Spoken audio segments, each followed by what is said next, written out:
امشب در خدمتتون هستیم. تایمتون در اختیار ما قرار دادین، دعوتمون رو پذیرفتین. خواهش میکنم. بزرگوارین سلامت باشین. فکر میکنم میتونیم جلسه رو شروع کنیم. حالا من باز عذرخواهی میکنم اگر تصویرم آنچنان نیست. خب من شروع کنم.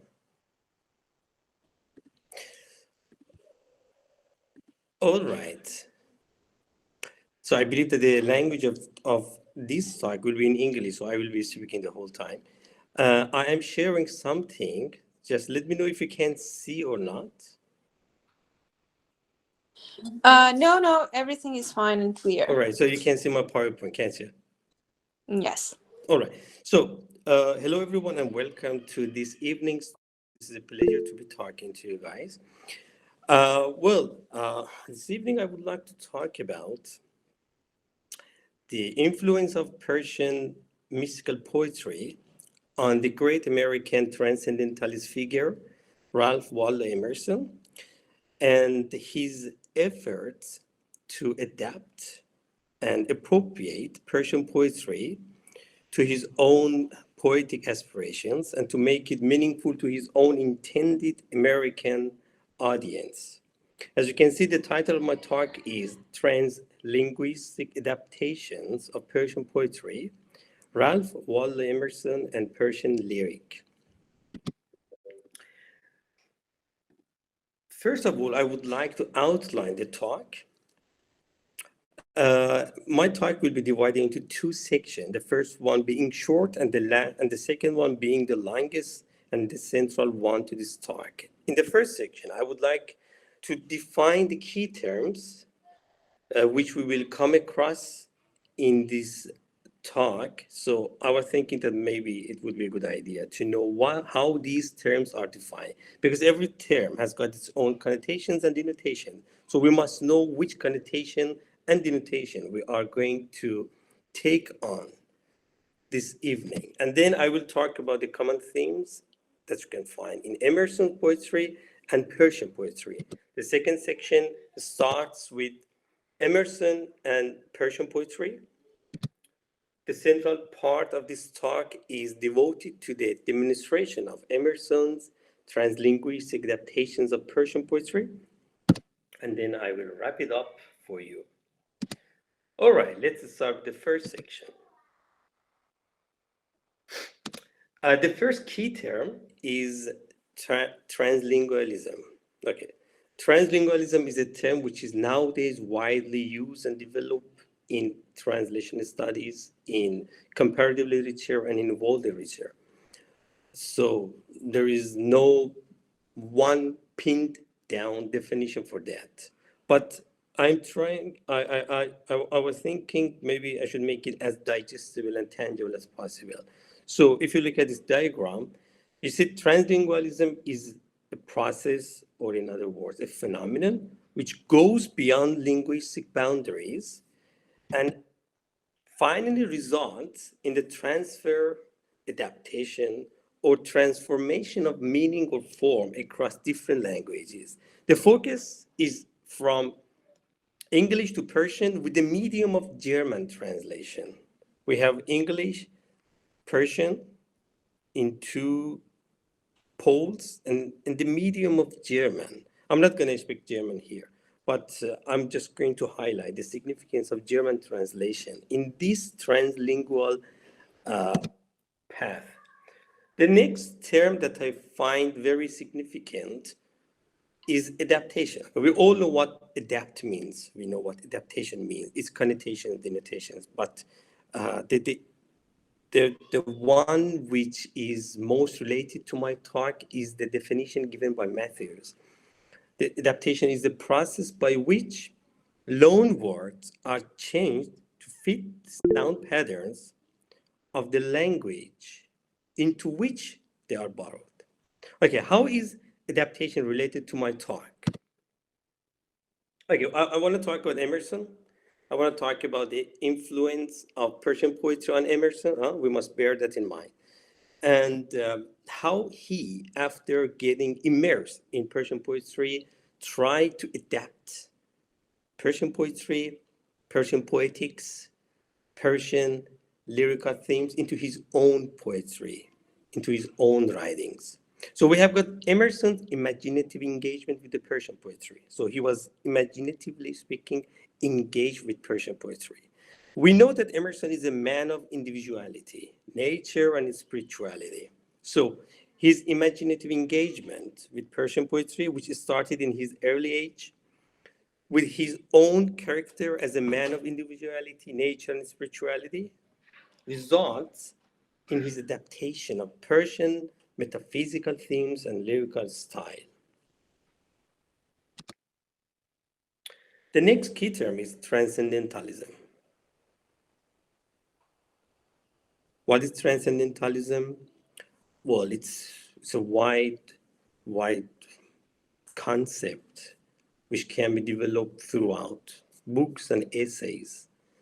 And the good or bad thing is that there is no one definition for transcendentalism. There are different definitions for that. But it is unanimously accepted that it's a movement which started in New England, America, at the city of Concord. It's a movement which was against 18th century rationalism. And the most important literary expression of transcendental thought can be found in writings by Henry David Thoreau's books, especially Walden, works by Emerson himself, like The American Scholar Oversaw Self-Reliance Compensation, his book Nature Addresses and Lectures, and his speech Divinity School Letter. You can find also the development of the term of transcendentalism across his works, but I'm just giving here the most significant ones. But this is well accepted that all transcendentalists more or less placed a deep trust in individual intuition. They had a reverence means respect for nature, and they focused on its spiritual development, and they were at the same time committed to social reform. So transcendentalists, poets, and writers were both for and in favor of seclusion, and at the same time, they were actively involved in social issues. All right, Emerson is the focal figure in this talk, and he is known as one of the founders of the movement of transcendentalism. He was a philosopher and a poet and a writer. He was first and foremost a man of deep introspection and self-awareness and seclusion. So he was a man of inner self, and at the same time, he was a social activist. This is interesting that he was a multifaceted person. He was both a man of inner self and a man of outside world. He was actively involved in many social issues and movements. In particular, he was an advocate of women's rights to vote, and he showed great advocacy and support for abolitionism, the freedom of slaves. And at the same time, he observed and monitored the development and growth of technology. We know 19th century witnessed a crazy increase in the development of technology and sciences after the Industrial Revolution and the invention of steam. If you read his books, he did keep an eye on the development of science and technology, and he never turned a blind eye at this reality of society. So he did maintain a balanced, this is a keyword, a balanced view of 19th century coming of age of technology.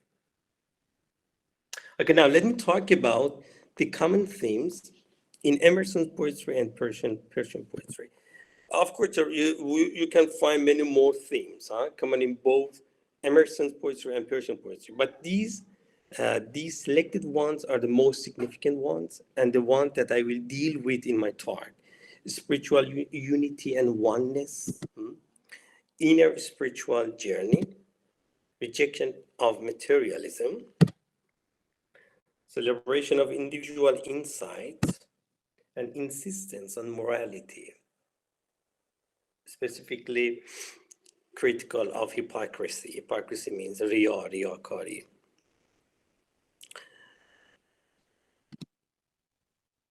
All right, here ends the first section and begins the second section. I try to keep the first section short so you wouldn't yawn far too much in the evening, especially if it is dark. It's more, one is more inclined to feel asleep. So there is so much to talk about transcendentalism, but I think that would suffice. Section 2 starts with Emerson and Persian poetry. In the early 1840s, Emerson started to feel interested in the Persian poetry, and then his interest grew increasingly, and he became enthusiastic about Persian poetry. So he moved toward enthusiasm to such an extent that in 1842, his longest poem, entitled Sadi, was composed for the dial. We know Emerson has a great number of poems. Some of them are so long, but the longest one belongs to this Persian poet, Sadi. In 1858, he writes the longest essay ever in his writings, entitled Persian Poetry for the Atlantic Monthly, in which he acknowledges the German translation of Persian poetry to his own knowledge. Actually, he owes great debt to two works by the Austrian-Viennese translator, Joseph von Hammer-Purgstall. He translated the whole Hafiz for the first time in a European language, in German, and he also edited another book. The first one is called Der Divan von Muhammad Shamsuddin Hafiz, and the next one is Gedichte der schönen Redekunst der Persien. And at the same time, we have got Goethe's West-Östlicher Divan. By reading Goethe, Emerson's attention was directed toward Purgstall, and from here onwards, his knowledge from Persian poetry comes from these sources.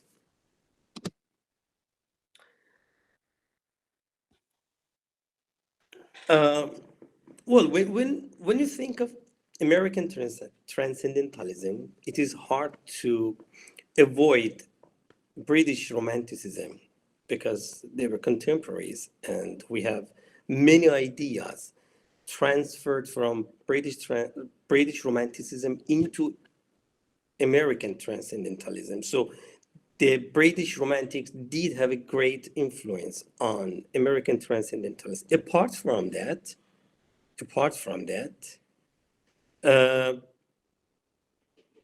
the greatest literary influence, literary influence, we are not talking about philosophical or religious, From the East, the greatest literary influence was that of Persia. I'm sorry, doctor. I think you have the PowerPoint with another account, if I'm not wrong. So you cannot Because see. no, as easily it should be another account, but if I'm not wrong, the Jasmine N is now presented. If it's possible, please stop it. So, all right, you mean that I'm not presenting, huh? Let me see. Yes, Jasmine N, if it's possible and you hear us, please stop the share screen. Somebody's sharing something. If it's possible, you can do it, I think. Let me yes. share now. Or tell me what you see now. Now it's okay. Oh, you see my PowerPoint. Yes, thank you. All right. it's okay. One of the participants asked to move back. Okay, I can share the PowerPoint later. It doesn't matter. Just bear with me, huh? I will ask Mr. Nia to keep it open to other guys. You can share it. Doesn't matter. So I will uh, leave it at her. Then she can share it. Uh, yeah. Where was I? Okay, I left off at British Romanticism. After British Romanticism, the second literary influence comes from Persia.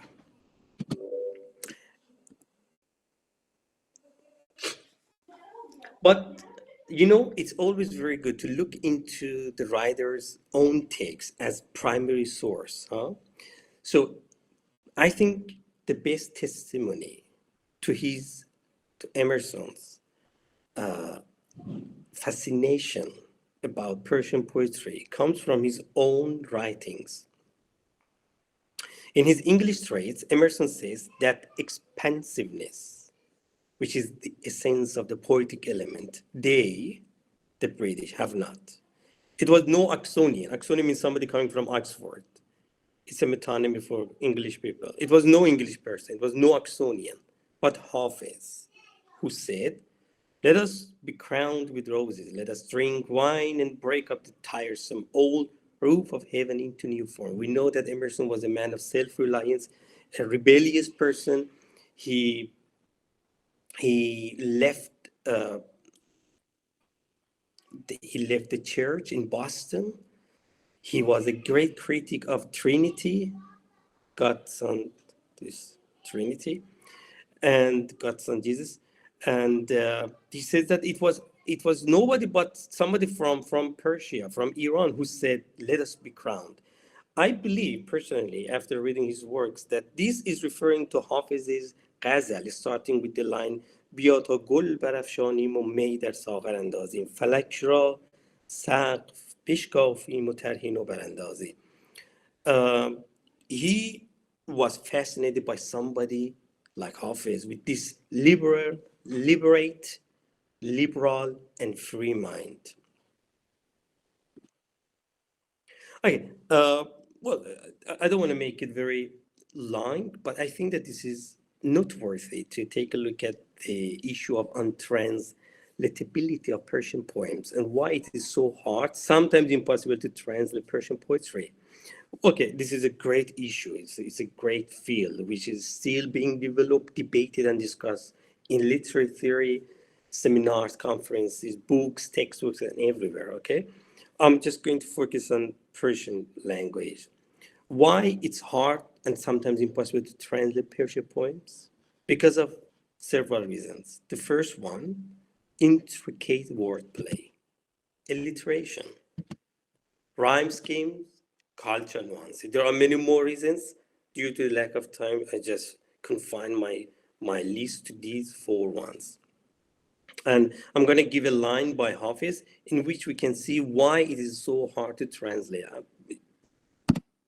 For example, this one. You can find numerous examples from Hafiz, Maulana, Attar, even to the contemporary poets.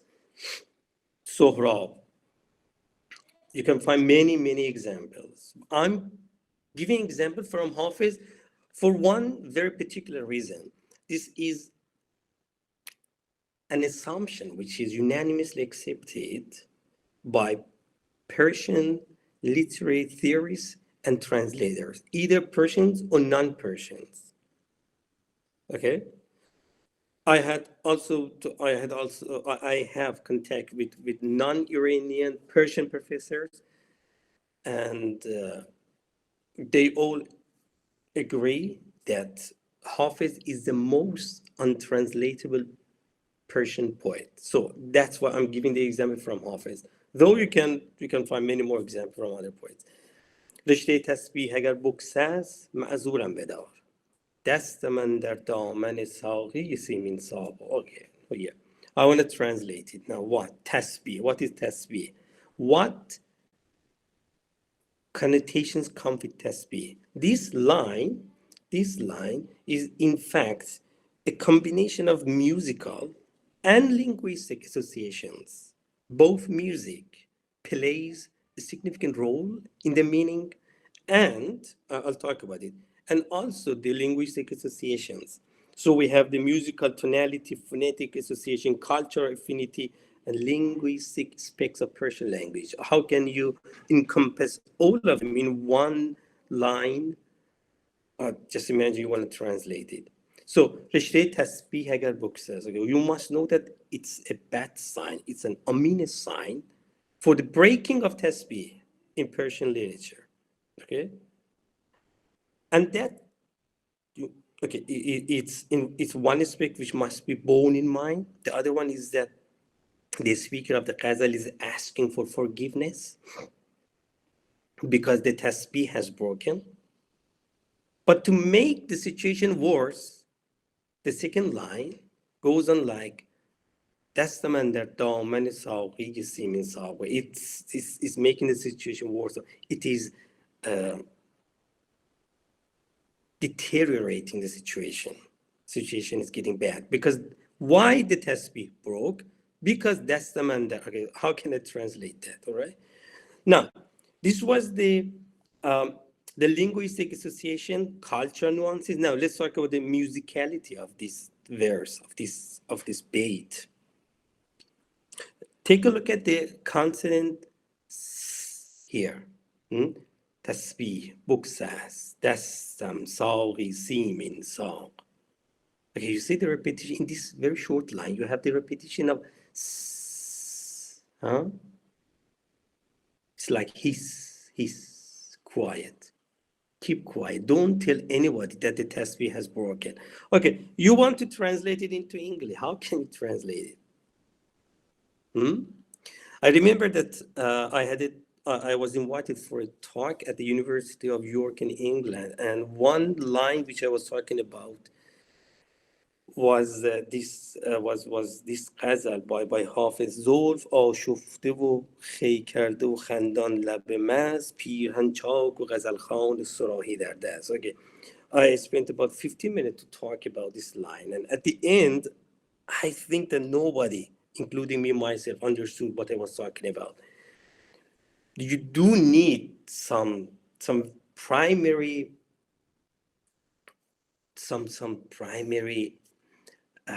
prerequisites to understand Persian. Okay, if I want to talk about this particular aspect, it takes hours and hours. I must go on and on, but just want to talk about this particular aspect. Because I'm talking about Emerson, because I'm talking about translation, I'm talking about adaptation. That's why I brought this up, or I would never waste your time. Nevertheless, this untranslatability and difficulty of Persian language never put off Emerson, never stopped Emerson from his efforts.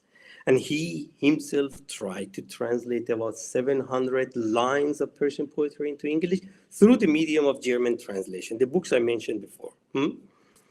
And Yohanan delineates the influence of Persian poetry on Emerson's poetry in three trajectories. The first one, in actual correspondence of thought and of expression between Emerson and the Persian poets, in a similarity of form between Emerson's verse and the German renditions of Joseph von Hammer, the Austrian translator, and also in Emerson's concept of the ideal poet called Sadi.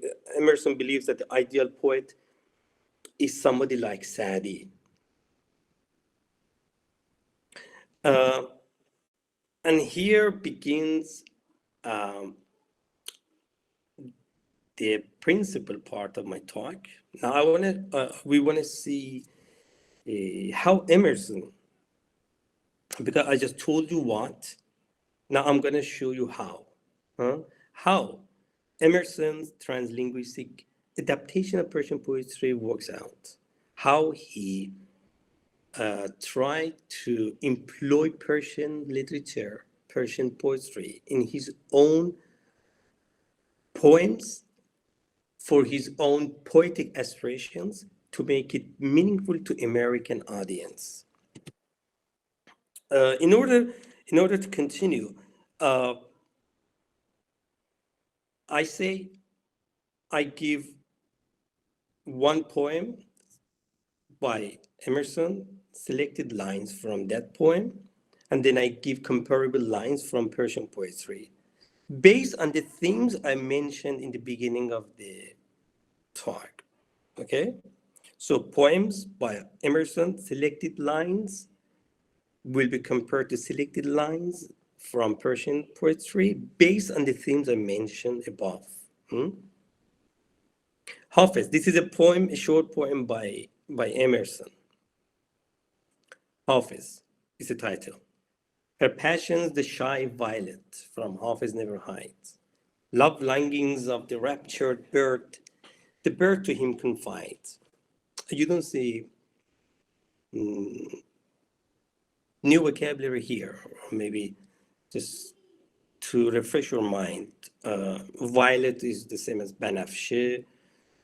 Raptured, more or less like intoxicated, and confide means speak openly to somebody. So her passions, the shy violet from Hafiz never hides. Love longings of the raptured bird, the bird to him confides. This is actually a familiar motif in Persian poetry, that violet, banafshe, is shy and bashful. In a more scientific way, based on violet's banafshe, based on violet's botanical features, there are three associations related to violets. Violets, number one, symbolize bashfulness and embarrassment. They symbolize regret and mournfulness, and they symbolize modesty. Here, which feature stands out? That's bashfulness, the shy violet. The name, the title of the poem is Hafiz. So it is no surprise that you find Persian themes, Persian motif in his poem. And if you look at the structure of the poem, it is more or less trying to be composed like a Persian poem. This is the format that you can mostly come across in Persian poetry. Now, this line by Hafiz can be compared to the poem I just mentioned. تاب بنفشه میدهد تو روی مشک سایه تو پرده غنچه میدهد خنده دلگشای تو. Okay, here, which feature of the banafshe, of the violet, is highlighted here? That's the bashful, shy banafshe. Here, بنفشه طره مفتول خود گره میزد صبا حکایت زلف تو در میان انداخت. Here the banafshe, the violet, the speaker says, the violet was swinging and tying its hair when the sabah, the breeze, which is the symbol of messenger. You know, sabah in Persian poetry usually symbolizes the messenger of the beloved's message, the courier.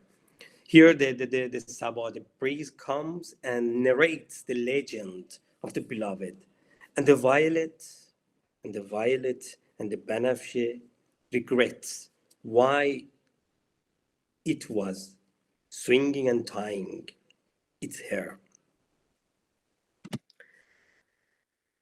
A very popular poem by Emerson is Bacchus. Bacchus is the god of wine and intoxication in Greek mythology. It's a lying poem. It's not worth mentioning that Persian poetry, especially Persian mystical poetry, is brimming over with erotic images, with erotic words that refer to intoxication and wine house, and bartender, and these things. And here the poem, Bacchus, exemplifies this image of intoxication. And the speaker of the poem asks the Bacchus, the god of wine, to take him out of himself. Poor Bacchus, the remembering wine, retrieve the loss of me and mine. This idea is repeated widely in Persian poetry, like شراب تلخ میخواهم که مرد افکن بود زورش که تا یک دم بیاسایم ز دنیا و شر و شورش. I want to stop here and give you a break and just put what I have just said in a nutshell. Look, we're talking about Emerson's influence from Persian poetry, his efforts to imitate and adapt Persian poetry, Persian themes, images, and motifs. So these lines which I have selected are what I have been studying on for years. So these selected lines, I scrutinized his works. So if anybody is interested to know more about this topic or similar topics, I will give my email later at the end of talk, and you can contact me, because this topic is so wide that I'm just giving a very, very, very concise perspective. I cannot say talk, it's just a perspective. And unfortunately, this topic has been disregarded. And I believe that we Iranians owe so much to Persian literature. Everybody should say one thing or another in every part of the world about this beautiful, beautiful heritage of human thought. All right. شراب تلخ میخواهم که مرد افکن بود زورش که تا یک دم بیاسایم ز دنیا و شر و شورش. ما در پیاله عکس رخ یار دیده ایم ای بی خبر ز لذت شرب مدام ما. نخفتم ز خیالی که میپزد دل من خمار صد شبه دارم شراب خانه کجاست. All right, the next poem, which shows how Emerson tries to appropriate Persian poetry and Persian themes, is the poem Days. It's a short poem. I've selected the first 4 lines. Daughters of time, the Hippocratic days, muffled and dumb like barefoot dervishes, dervish, and marching single in an endless file, bring diadems and faggots in their hands. All right. Hypocrisy, riyakari, durui, huh? It's a theme that you can find a lot, so well developed, starting from Sinai to the present time that we are talking. This is a theme that is addressed a lot in Persian literature, and Persian classical mystical poets denunciate hypocrisy in one way or another in their poems. The days are hypocritic. Why? Because the days are bringing diadems. Diadems are a kind of royal crowns with ornamental headbands. They're bringing diadems. But the fact is, time is like, as Shakespeare says, like a size, killing anything. Nothing is immune from the size, from the knife of time. So it's all in vain to bring diadems. At the same time, the days are like dervishes. Who is a dervish? The dervish is, we all know what is that. Dervish is known as a person belonging to a Muslim community in which the dervish chooses devotional exercises to approach God. But here the days are hypocritic. They appear like dervishes and they bring diadems. All right, this is a theme that you can come across and encounter a lot in Persian literature. واعظان که این جلوه در محراب و منبر میکنن چون به خلوت میروند آن کار دیگر میکنن. آتش زهدریا خرمن دین خواهد سو حافظ این خرقه پشمین بینداز. Okay, you may ask why I'm giving so many examples from Hafiz per se. Because as I said, Hafiz is the most influential poet on Emerson. So it makes sense that his mindset is very well comparable to Hafiz's poems. جام می گیرم و از اهل ریا دور شوم، یعنی از اهل جهان پاک دلی بگزینم. This one is by مولانا. کجا باشد دو رویان را میان عاشقان جایی، که با صد رو طمع دارد ز روز عشق فردایی. And the last example, and this is also a nice poem. I suggest you read it in your free time. It doesn't take much time. You can read it in the bus, on train, anywhere.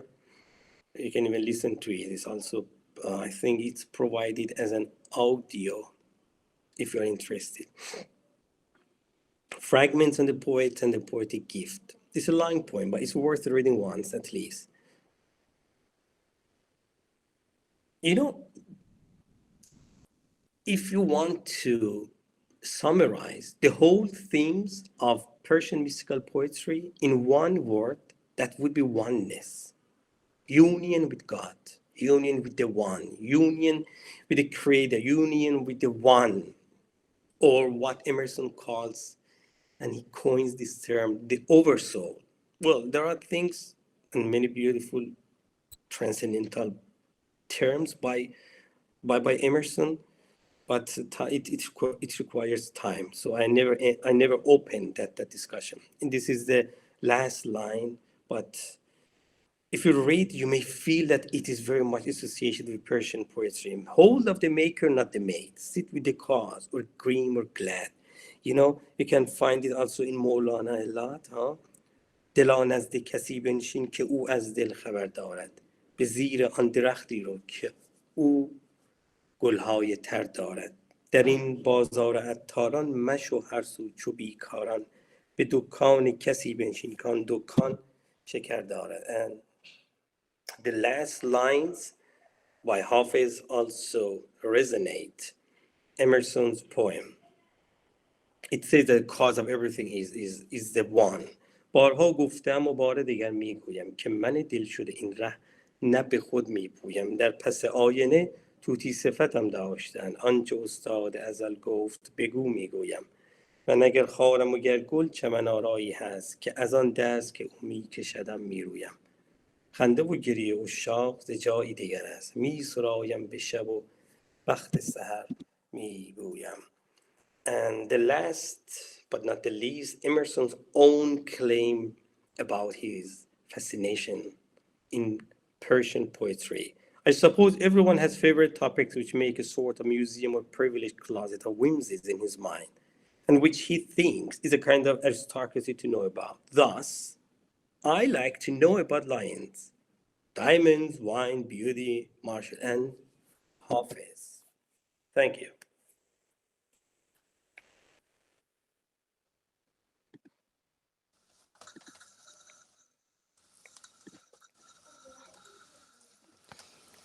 متشکرم جناب دکتر، خیلی محبت کردین. صدای من هست اوکیه؟ Yeah, I can hear you. Okay, thank you so much. I'm so sorry about the first session. At the beginning, we had some problems and I came really late, but it was really perfect and enjoyable actually to comparative literature about Iran and Emerson. The Persian one, they are fascinating actually. Is there anybody here wants to add something, or if you have any question, you can raise your hand or just write it down in the message.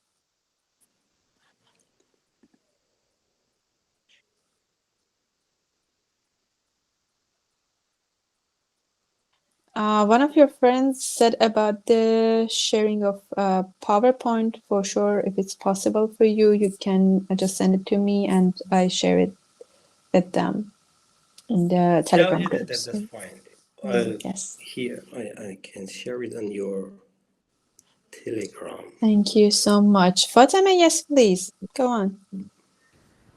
Hello, everyone. I hope all of you are well.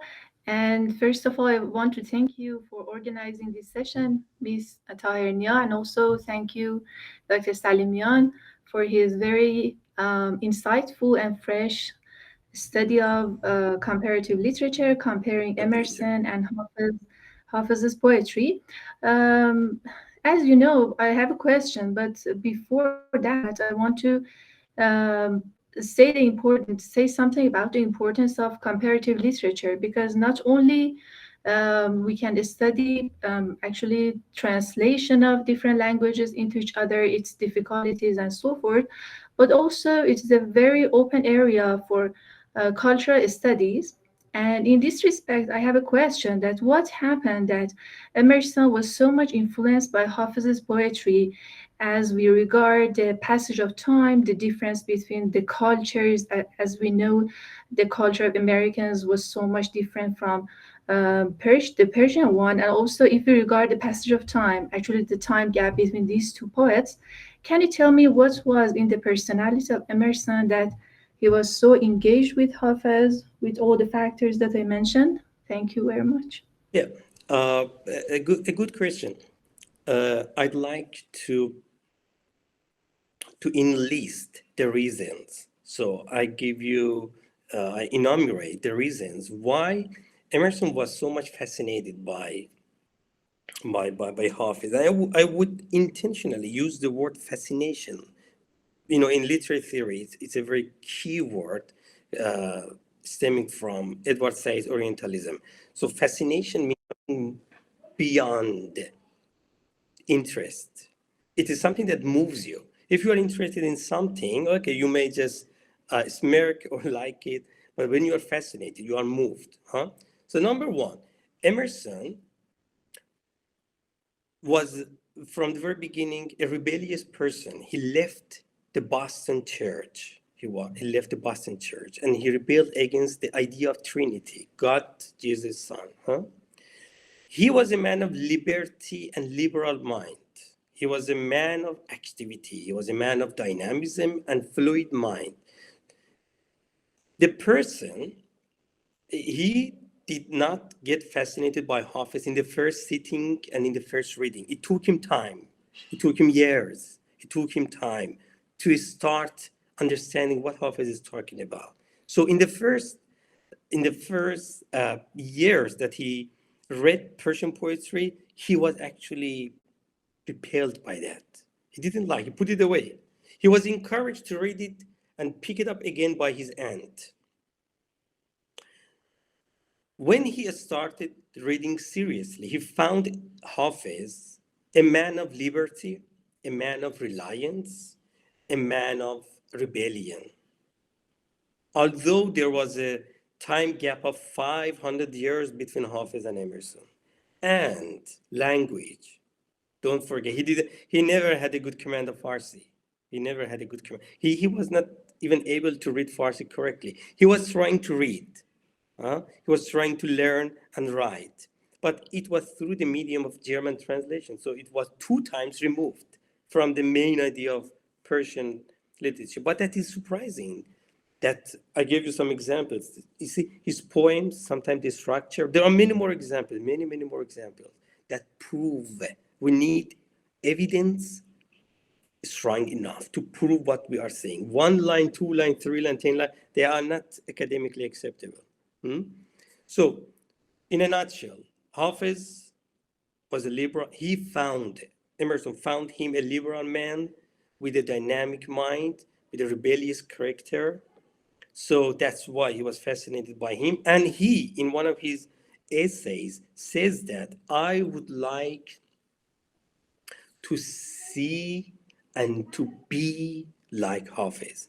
It is very important to hear that from the mouth of Emerson, because Emerson didn't even accept Christianity.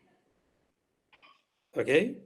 He was a very rebellious person. So saying that I would like to see and be like this man means a lot. So that's it. If that was not clear enough, I try to keep it short. But if you need, I can elaborate more on that. Thank you so much, Fatemeh. Is it crystal clear? Is it everything okay? Yes, sure, very well. So we understood that there are some universal human traits and characteristics that are really common, even between the time gaps between different writers and poets, and the attention that we should have toward these human traits that we can also grow in ourselves. So this was a very interesting study. Again, thank you, Dr. Saliemian, and Yeah, you're welcome. And dear Ms. follow up Tahir. on what you said. I'm just going to follow up on what you said. And even the language barrier cannot stop humans, no matter time gap. But also the language barrier cannot stop people from rejoining these universal traits. So liberty is not just something that office shows. You can find it in Chinese literature, German literature, French, Spanish, Italian. But why in Persian literature? It's so well developed, it's so well ornamented, and that's it. Any other question or suggestion, I will be happy to It's the reply. kind of regret that some foreigners take so much, let me say, advantage and so much influence by our writers. And I suppose we haven't paid that much attention to our That's a great great regret. treasures. Thank you That's very right. much. If you look at the specialized تخصصی, specialized journals in England, you see that we have got specialized journals for second-hand or third-hand English poets, people whose name we have never heard, even in Norton, okay? But did you know that for Persian literature, there is not one specialized journal for one poet? The only one is published in Exeter University that is exclusively for Maulana. And the editor-in-chief, Professor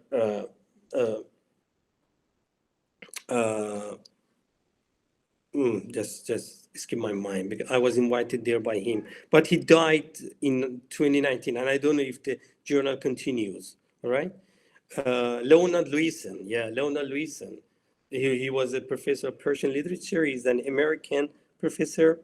He also invited me, but before meeting him, he met God. Yes. Well, yeah, that's a great regret. Yes, thank you. Thank you so much, Dr. Saliemian. It was really perfect, really new topic. And again, thank you for accepting our invitation. Up until now, I know because we have a really different hours, it should be really hard for your busy days. Thank you so much. By the way, one of the our girls here wants your email address if it's possible, or connecting with you Sure. directly. I write it here in the chat. It's also on my PowerPoint, which I shared with you. Amazing. Yeah, it's in the chat. But after you close the session, everything will be gone with wind. So yes, for sure. I share the PowerPoints too, and if they need something, for sure I ask you. Thank you. It was really amazing, and it was really our honor to have you here. Yeah, the pleasure is mine. For sure, for us too. Thank you so much. Have a really great night and day, girls. Again, I'm sorry about the powers. All right. So I say goodbye. Thank you. Goodbye. Thank you so much.